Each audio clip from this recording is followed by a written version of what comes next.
Hello everyone, আসসালামু আলাইকুম। I hope সবাই ভালো আছেন, সুস্থ আছেন। আমিও ভালো আছি, সুস্থ আছি। আর বরাবরের মতো আমি আজকে আবারও চলে এসেছি আপনাদের জন্য টক ঝাল মিষ্টি আমরার আচার। আমরার আচার সবাই খুব পছন্দ করে, তাই ভাবে আপনাদের সাথে শেয়ার করি। তাহলে চলুন দেখি আজকে আমার আমরার আচার বানাতে কি কি লাগছে।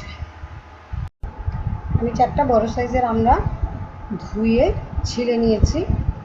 পরিষ্কার করে ধুয়ে নেবেন, লবণ দিয়ে ধুয়ে রাখবেন যাতে আমড়ার কষটা বের হয়ে যায়। আমি আমড়াগুলোকে কেটে নিব ছোটো ছোটো, প্রথমে একটু ছোটো টুকরো বের করে, এরপরে যদি আমরা কাটতে চাই তাহলে খুব ভালোভাবে আমড়াগুলো আর খুব সাবধানে কাটবেন যাতে হাত কেটে না যায়, যেহেতু আমরা অনেক শক্ত থাকে। আর আমি মাঝখানের হাঁটিটা নিব না। আমার আমড়াগুলো আমি সুন্দর মতো কেটে নিয়েছি, দেখতেই পাচ্ছেন খুব সুন্দর আমড়াগুলো কাটা যাচ্ছে। এখন আমি এটাকে সেদ্ধ করব।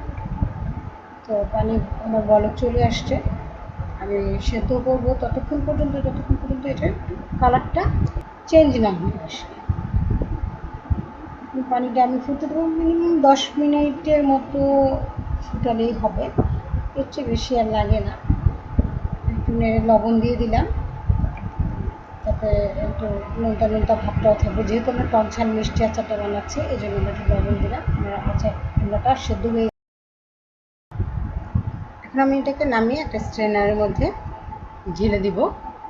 গরম অবস্থায় ঢালতে যাব, খুব সাবধানে ঢালবেন যাতে পানি গরম ভাবটা না হাতে লাগে।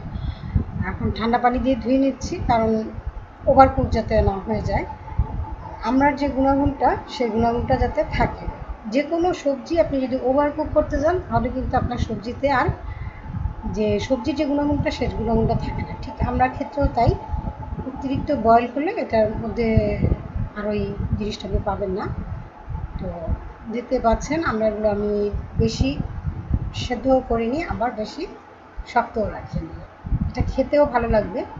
দিয়ে দিলাম সরিষার তেল। এটা ঘানি ভাঙা সরিষার তেল, চেষ্টা করবেন যে খাঁটি সরিষার তেলটা নিতে। দিয়ে এখানে আমি এখন দিয়ে দিলাম 5 ফোড়ন, এটা না দিলে আচারের ফ্লেভারটা আসবে না। দিয়ে দিলাম সামান্য কিছু রসুন, আমি 1 কোয়া রসুনটা ইউজ করেছি। আপনারা চেষ্টা করবেন যে দেশি এই রসুনটা দিয়ে যদি আপনি আচার বা ভর্তা খান খুবই টেস্টি হয়। এখন আমি আমড়াগুলো দিয়ে দিলাম। এই আমড়াগুলো এখন একটু নেড়ে চেড়ে তেলটার সাথে মিশিয়ে নিব।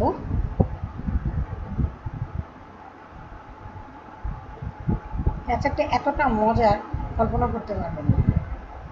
এখন দিয়ে দিব আমি শুকনো মরিচের গুঁড়া। এটা পরিমাণ মতো দিবেন, যে যেমন ঝাল খান তেমন দিবেন, বাট আমি এখানে 3 চা চামচ শুকনো মরিচের গুঁড়া দিয়েছি। পরে আমি এটাকে একটু নেড়ে চেড়ে করে নিব। গুঁড়া মশলার একটা কাঁচা যে গন্ধটা আছে সেই গন্ধটা চলে যাবে। এখানে কোনো ধরনের পানি অ্যাড করবেন না, পানি অ্যাড করলে কিন্তু আপনার আচারটা নষ্ট হয়ে যাবে। দিয়ে দিলাম চিনি, 1/2 কাপ চিনি দিয়েছি আমি, 1/2 কাপ দিছি, আপনারা আপনাদের মতো করে দিবেন, টক ঝাল মিষ্টি যতটুকু যে যেরকম খান সেরকম দিবেন। তো আমার চিনিতে পানি ছেড়ে দিছে, এখন আমি এই পানিটা শুকিয়ে নিব। সাথে এখানে চিলি ফ্লেক্স আমি দিয়ে দিচ্ছি, প্রায় 1 চা চামচ ভরে চিলি ফ্লেক্স দিয়ে দিলাম। এবার আমি নেড়ে চেড়ে এটাকে একটু রান্না করব। এই মুহূর্তে খুব সুন্দর একটা ফ্লেভার বেরোচ্ছে। এবার আমি যে ফাঁকিটা দিব সেটা ধনিয়া এবং জিরা, এই দুটো একত্রে টেলে আদা ভাঙা করে আমি দিব। একটু টেলে নিলাম। টালার সময় দেখবেন যে যখন দেখবেন যে একটা অ্যারোমা, সুন্দর একটা অ্যারোমা বেরোচ্ছে, তখন আপনারা এটা চুলাটা বন্ধ করে দিবেন এবং সাথে সাথে এটা নামিয়ে নেবেন। যেটাতে আপনি গুঁড়াটা করবেন, মিক্সচারে হোক, গ্রাইন্ডারে হোক বা হামিল দাস্তাও, যেটাতেই করেন। আমার গুঁড়ো করে নেওয়া হয়ে গেছে। আমি এখন এটা ঢেকে রাখবো যতক্ষণ পর্যন্ত ঠান্ডা না হয়। আমি এটা খুলব।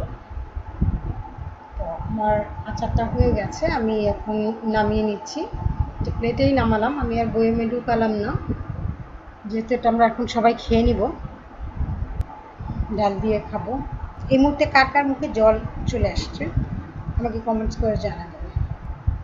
আচারটা এতটা মজার, যেটা না খেলে বুঝতে পারবেন না। আর আপনারা যদি বানিয়ে খান তাহলে আমার চাইতেও আপনাদেরটা বেশি মজা হবে। তো ভিউয়ার্স, যদি আমার ভিডিওটি ভালো লেগে থাকে তাহলে অবশ্যই লাইক করবেন, কমেন্ট করবেন, শেয়ার করবেন এবং সাবস্ক্রাইব যারা করেননি তাদের কাছে অনুরোধ রইল সাবস্ক্রাইব করার জন্য। পাশে থাকা বেল আইকনটি প্রেস করে রাখবেন পরবর্তী ভিডিওর নোটিফিকেশন। আজকে পর্যন্তই। ভালো থাকবেন, সুস্থ থাকবেন। আল্লাহ হাফেজ।